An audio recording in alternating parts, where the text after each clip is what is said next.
Olá, boa noite. E finalmente chegou o número final que mostra o tamanho da crise econômica no Brasil. O Produto Interno Bruto de 2015 caiu 3,8%. Aí você pode achar que não é muito, mas se engana. É a maior queda já registrada pelo IBGE, que faz essa pesquisa desde 1996. E é também apenas a segunda vez com queda em todo esse período. É considerado aí, considerando todas as pesquisas, esse é o pior resultado em 25 anos, época de Collor na presidência. Hoje você vai entender como é que o Brasil chegou até esse número e o que ainda está por vir. E você também vai ver. Crime de contrabando faz o Brasil perder 115 bilhões de reais por ano. E os brasileiros acreditam que a culpa é do governo federal. Os ministros do Supremo Tribunal Federal foram unânimes ao aceitar a denúncia de corrupção e lavagem de dinheiro contra o presidente da Câmara, Eduardo Cunha. Pesquisadores brasileiros publicam estudo que mostra detalhes sobre a ação do Zika vírus no cérebro. E ainda, os Jogos Olímpicos do Rio de Janeiro vão ter uma participação especial, uma equipe de refugiados. Hoje nós temos a presença dos economistas Edson Trajano e Vitor França, que estão aqui para debater os números do PIB. E eu conto também com a sua participação. Hoje nós vamos mostrar aqui que a produção de riquezas no Brasil caiu 3,8% e é por isso que nós lançamos para você a seguinte pergunta. Na sua opinião, qual é o principal motivo para a crise na economia brasileira? Você pode participar com a gente pelo nosso WhatsApp, o DDD é 12, número 981352908. Vou repetir para você, DDD 12 e o número é 981352908.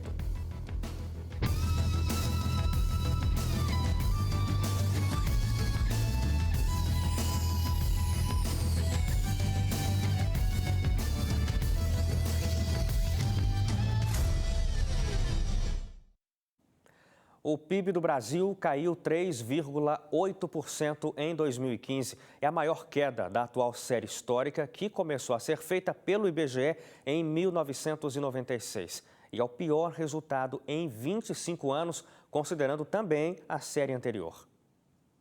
Em valores correntes, o Produto Interno Bruto brasileiro somou 5 trilhões e 900 bilhões de reais no ano passado. No gráfico com a série histórica atual do PIB, é possível ter a dimensão da notícia. Desde 1996, a única queda do PIB havia sido em 2009, ano de crise mundial. No ano passado, o resultado não tinha sido bom, com um crescimento de 0,1%, quase nulo. E agora, a queda apareceu com muita força, com um valor 3,8% menor do que em 2014. Um dos motivos foi a queda de 7,3% nos impostos sobre produtos, o que aconteceu principalmente por causa da redução de arrecadação com impostos sobre importação e sobre os produtos industrializados. Segundo o IBGE, a recessão acontece porque o valor adicionado a preços básicos também caiu 3,3%. O PIB per capita divide as riquezas produzidas no país pelo número total da população e em 2015 ficou em R$ 28.876. Em termos reais, a queda é de 4,6% em relação a 2014. Bom, e aqui dentro do estúdio hoje a gente vai falar muito sobre o PIB. Eu já começo estendendo boa noite aqui ao Edson Trajano. Obrigado, professor. Boa noite, Hélio. Boa noite, amigos da TV Novo Tempo. Boa noite, Vitor. Vitor, muito obrigado pela sua presença também aqui. E eu que agradeço pelo convite. Gente, 3,8% de queda no PIB. O número em si, Trajano, é, como a gente viu, o maior de queda dos últimos anos. Mas esse peso na prática da economia é realmente tão ruim quanto o número mostra? É tão ruim quanto o número mostra, pensando no 1 milhão de postos de trabalho que foram excluídos no Brasil em 2015. E nós temos que pensar que 2014 também já foi um ano muito ruim para a economia, com crescimento de 0,1%. Ou seja, nós temos 2 anos seguidos, um de praticamente estagnação da economia e outro com uma queda bastante significativa. Os nossos telespectadores vão lembrar da época do Collor, presidente da República, quando pegou o dinheiro da poupança de todos os brasileiros praticamente. Naquela época, o PIB teve a maior retração da sua história, de 4,3%. E esse ano, ou o ano passado, aproximou desse valor. Sim. Agora, Vitor França, você é da FEComércio de São Paulo. A gente teve, nesse período aí analisado pelo IBGE, troca de moeda, né? Veio o real, a gente tinha acabado de sair da hiperinflação, ainda antes, né? Na série anterior, porque o IBGE começou em 96, então antes a gente teve esses problemas. E comparando aquele período com esse agora, a nossa situação está tão ruim assim mesmo? Olha, o Brasil melhorou, tanto do ponto de vista de ascensão social, de mobilidade social. Ao longo desse período, o poder de compra das pessoas aumentou, as instituições se fortaleceram. Então, é difícil comparar esses dois períodos. Só para ter uma ideia, naquele período a gente tinha uma inflação, chegava a 80% ao mês, e hoje a gente está falando de uma inflação elevada, que incomoda, que aperta o bolso do consumidor, ele sente isso quando ele vai no supermercado, mas uma inflação na casa aí de 1% ao mês. Não quer dizer que o cenário de hoje não é preocupante, é extremamente preocupante. Os números mostraram isso. A gente está falando de uma queda de 3,8% do PIB. Nessa série, comparando a série histórica do IBGE, é a maior queda que a gente já observou, uma queda que volta, uma queda semelhante ao que foi observado, como o Trajano lembrou bem, o período do confisco da poupança. A economia brasileira praticamente travou naquele momento. E voltando mais na história, e já até antecipando o resultado desse ano, tudo indica que 2016 deve ser um ano muito difícil também, a gente deve ter uma nova retração do PIB, e 2 anos seguidos de retração do PIB na história da economia brasileira, a gente só viu na década de 30, no começo da década de 30, por causa da crise de 29, que os anos de 30 e 31, a gente teve 2 retrações seguidas do PIB. Então, assim, o resultado é extremamente preocupante, indo para além do PIB, o PIB é um número abstrato, então eu achei interessante que o Trajano colocou, são pessoas perdendo emprego, são pessoas perdendo o poder de compra e vendo seus sonhos de consumo desmoronar, seus objetivos de fazer uma faculdade, tudo. É muito grave a situação do Brasil. Olha, a gente vai conversar muito ainda sobre o PIB aqui no Jornal de hoje. A gente só começou a discussão, mas muita gente não entende tão bem assim o que é o PIB, o que entra na conta, o que não entra. É por isso que nós preparamos um vídeo para explicar para você toda essa conta. O PIB é um dos indicadores mais utilizados na macroeconomia e só conta o que foi produzido num período específico. Por exemplo, se o seu carro foi produzido em 2010 e você vendeu hoje para outra pessoa, ele não entra no cálculo do PIB agora, porque já foi incluído nos cálculos do ano em que foi produzido. Além disso, a matéria-prima utilizada para fabricar o carro também não entra no cálculo. Isso para evitar dupla contagem. No PIB, é contado apenas o que a fábrica adicionou à matéria-prima, como horas de trabalho e energia elétrica, por exemplo. Afinal, o aço que a montadora comprou como matéria-prima é o produto final da siderúrgica. Dessa forma, não se considera o preço do trigo, mas o valor dos pães feitos com essa matéria-prima. Para chegar aos dados finais do PIB do Brasil, o IBGE coleta informações sobre a agricultura, a indústria e os serviços. Assim, se chega ao resultado de acordo com a chamada visão de oferta, ou seja, de tudo que foi produzido. Outra maneira de se chegar a um mesmo resultado é sobre a visão de demanda. Nesta modalidade, o IBGE reúne dados de consumo das famílias, investimentos, gastos do governo e exportações. Por fim, existe a visão de renda, onde são analisados os salários, aluguéis, lucros e juros. Assim, o IBGE sabe como as pessoas, empresas e governos estão ganhando dinheiro. Estas são chamadas as 3 óticas do PIB. O IBGE faz os cálculos em cada uma delas e os valores das 3 precisam ser iguais. Imagine, por exemplo, que você gastou R$ 50 no salão de beleza. Na visão da oferta, esses R$ 50 aparecem nos dados do setor de serviços. Na visão da demanda, correspondem ao consumo das famílias. E na visão da renda, diz respeito aos salários. Se o PIB subiu, a economia cresceu. Quer dizer que as pessoas estão comprando mais e as empresas fabricando mais. Quando isso acontece, é normal que existam mais empregos, salários cresçam e a vida melhore. Já se o PIB cair, quer dizer que o consumo caiu. Com isso, é normal recuar o nível de investimentos e aumentar o índice de demissões. Quando o PIB registra queda em 2 trimestres seguidos, a economia é considerada em recessão técnica. No Brasil, Desde 1990, o PIB é responsabilidade do Instituto Brasileiro de Geografia e Estatística, o IBGE. Antes disso, o indicador era calculado pela Fundação Getúlio Vargas desde 1947. Agora que você entendeu o que é o PIB, a gente volta aos números. O IBGE divide a pesquisa por setores da economia e apenas a agropecuária foi que apresentou melhora nos números ao longo do ano passado. Indústria e serviço tiveram queda. O setor de serviços apresentou recuo de geração de riquezas de 2,7%. Um exemplo do momento atual é dos serviços de transporte, que recuaram 6,5%. Usado por quase todos os setores da economia, já que faz parte da logística, o setor mostra como a atividade ficou mais fraca ao longo do ano passado. O comércio está dentro da parte de serviços e teve uma queda de 8,9%. De uma forma geral, o consumo das famílias brasileiras caiu 4%. E a explicação dada pelo IBGE é um conjunto de fatores que incluem preços aumentando muito, juros altos, crédito mais restrito, aumento do desemprego e queda nos salários. E se aqui dentro a situação não estava boa, ninguém se arriscou muito a comprar importados, nem consumidores, nem empresas. As importações caíram 14,3%. Estão chegando menos máquinas e equipamentos e também automóveis ao Brasil. E com a moeda brasileira desvalorizada, ficou fácil para quem vem de fora aproveitar. A exportação de bens e serviços cresceu 6,1%. Os maiores aumentos de produtos exportados foram de petróleo, soja, produtos siderúrgicos e minério de ferro. A demanda externa ajudou a agropecuária, onde houve alta de 1,8%, o único setor a crescer no país.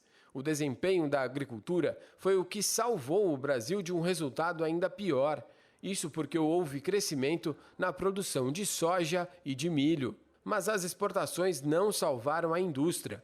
O setor teve baixa de 6,2% no ano passado. A indústria de transformação teve recuo na produção de riquezas de 9,7%. E uma grande influência nesse caso foi a indústria automotiva, que inclui veículos, mas também peças e acessórios. Outra baixa importante foi na fabricação de novas máquinas e equipamentos, o que é um indício de menos investimentos no país. E tem um número do PIB que chama bastante atenção, é o número da formação bruta de capital fixo. O nome é complicado, mas o indicador ele serve para mostrar o quanto as empresas aumentaram os bens de capital, que são os bens que servem para produzir outros bens, ou seja, produzir mais riqueza. É o cálculo dos investimentos. Exemplos disso são máquinas, equipamentos e materiais de construção. Esse indicador teve queda de 14,1%. Essa taxa de investimento representou 18,2% do PIB em 2015. Lembrando que no ano anterior, em 2014, esse número já tinha registrado redução de 4,5%. E sobre esse número e tantos outros, eu converso agora pela internet com o economista Roberto Troster, que já foi presidente da FEBRABAN, a Federação Brasileira de Bancos, e atualmente é professor de economia. Troster, muito obrigado pela sua participação. Boa noite. Boa noite para todos aí do painel que estão te assistindo. Troster, eu quero começar te perguntando justamente sobre essa formação bruta de capital fixo. No ano passado já tinha queda, agora ela se repete. É um indício, Troster, de que a economia vai continuar com dificuldade? A economia vai continuar com dificuldades.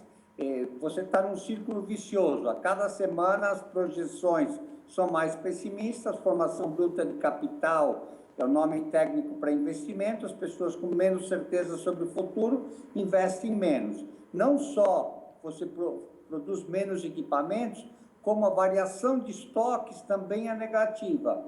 Quer dizer, as pessoas estão com menos estoques, todo mundo está querendo ter caixa alto e, de alguma maneira, também o crédito mais caro, mais escasso, faz com que as pessoas menos confiança no futuro tenham. Agora, futuro, essa é a previsão, né? Agora, a gente também pode mudar isso, quer dizer, no dia que mudar a política econômica, esses sinais começam a mudar. Quer dizer, isso não é uma questão causada, assim, pelo acaso, pelo clima, é criada. Nós estamos perdendo participação no PIB mundial. Quer dizer, mesmo com os anos que a gente cresceu, alguma coisa, a nossa participação no PIB mundial está caindo. Nós temos que mudar a política econômica brasileira. O que tem que mudar? Desculpa, Troster, interromper. O que nós teríamos que mudar na política econômica brasileira? Bom, eu vou, assim, rapidamente. Uma, na questão cambial, nós temos uma abertura externa capenga. Por um lado, nós temos, assim, o setor financeiro muito aberto e o câmbio comercial, o câmbio do dia a dia das pessoas compram e vendem é burocrático.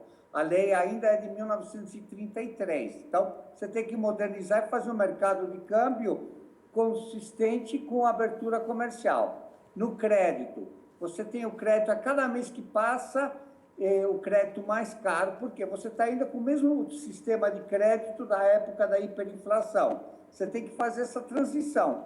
Fazendo isso, a gente que está agora com uma crise bancária, uma crise de crédito, inadimplência batendo recordes, você consegue fazer a transição para um sistema como os outros países têm.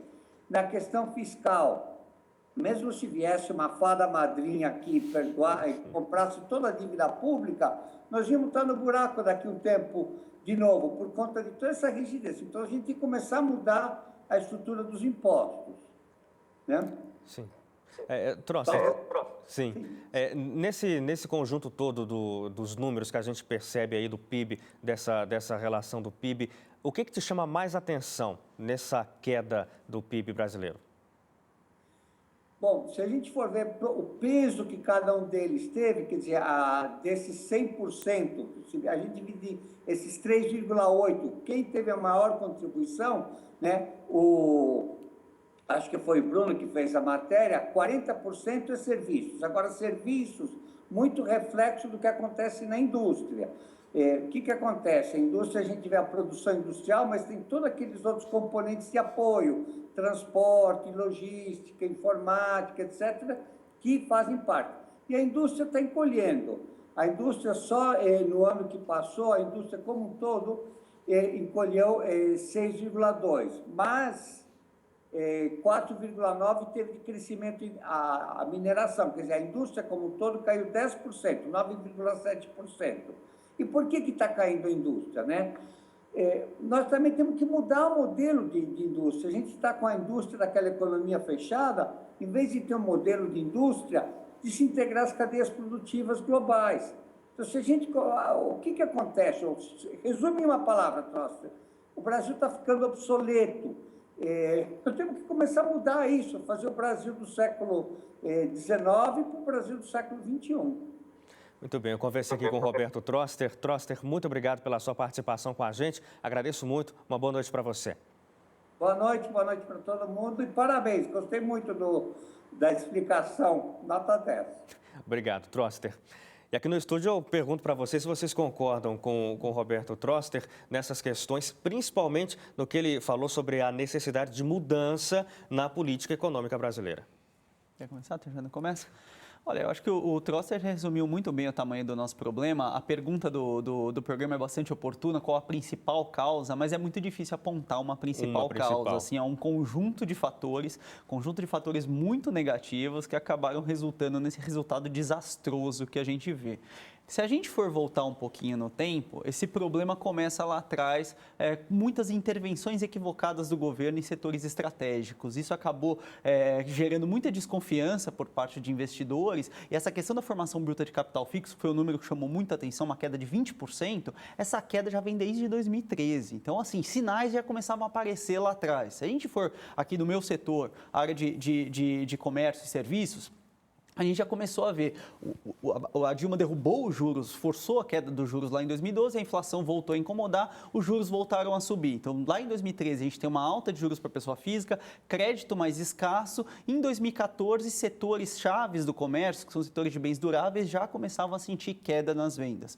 Quando chegou no começo desse ano, com alta da inflação, juros continuando em alta, crédito difícil, somado, obviamente, com as empresas vendo suas receitas caírem, seus custos aumentarem, tendo que cortar custo, aumentando o desemprego, foi aí essa junção de fatores, esse clima de desconfiança que é alimentado por essa instabilidade política, gerou essa crise. Por trás dessa crise ajudou a revelar um grande problema estrutural da economia brasileira que está ligado aos gastos públicos. Os gastos públicos têm uma tendência de crescimento que está muito amarrado à Constituição. Parte dos gastos são amarrados pela Constituição. A gente tem um problema de muitos gastos indexados ainda, indexado a salário mínimo, a reajuste de salário mínimo. A regra de reajuste do salário mínimo acaba levando a uma expansão dos gastos públicos e com essa retração da economia, a gente viu uma baita queda da receita do governo. Então, esse problema fiscal, que já vem de muito tempo, é um problema fiscal, se a gente for pegar, para você ter uma ideia, só falar rapidamente esse número, a despesa do governo representava 11% do PIB em 91. Nesse ano deve representar mais de 20%. Então subiu 9 pontos percentuais, que é mais ou menos o mesmo tamanho que subiu a carga tributária no período. Então a gente teve uma carga tributária que cresceu basicamente para alimentar esse Estado que não parou de crescer. E a raiz do nosso problema é aí. Então a gente vai ter que atacar esse problema fiscal para conseguir reverter esse cenário. Trajano. Eu concordo com o Vitor. Acho que a grande questão no Brasil, e o Troster foi bastante feliz nisso, a ausência de uma política industrial. E essa ausência de uma política industrial faz com que ocorra o quê? Uma retração dessa atividade econômica, que é fundamental para dinamizar os demais setores de atividades.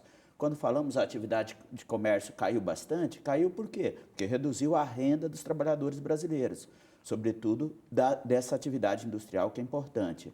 Um outro aspecto é a questão cambial. Eu acredito que o câmbio até melhorou, não há dúvida que nós temos que começar uma política cambial mais para frente, mas a desvalorização do real frente ao dólar deu um novo fôlego à atividade industrial. Eu posso dizer que a situação continua bastante crítica em termos de crescimento econômico, mas nós estamos descendo ao fundo do poço mais lentamente, pensando no setor industrial. Ainda não começamos o processo de recuperação, mas eu sou bastante otimista para um processo de recuperação a partir do segundo semestre desse ano, puxado pelo setor exportador.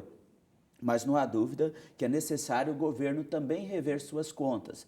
Rever suas contas, por exemplo, uma coisa importante, que eu sempre tenho debatido isso, o governo que criou um programa chamado PPE, Programa de Proteção ao Emprego, que representa, de um modo geral, redução de 15% do salário dos trabalhadores.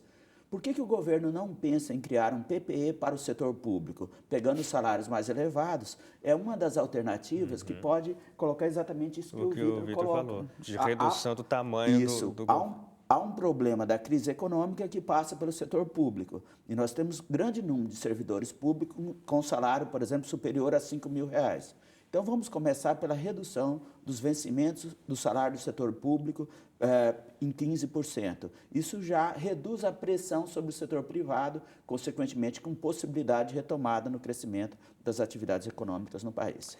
A gente volta a conversar ao longo do jornal, a gente vai falar mais sobre a situação econômica brasileira com base nos dados divulgados do PIB. E hoje a gente está mostrando aí esses números do PIB, que caiu 3,8%, atingindo vários setores, teve queda de investimento, uma série de notícias ruins. E é por isso que a gente está perguntando hoje para você, na sua opinião, qual o principal motivo para essa crise na economia brasileira. Você pode participar pelo WhatsApp ou pelo Facebook também, facebook.com/ntjornalismo. O nosso WhatsApp está aparecendo aí na tela, 12 é o DDD, número 981352908.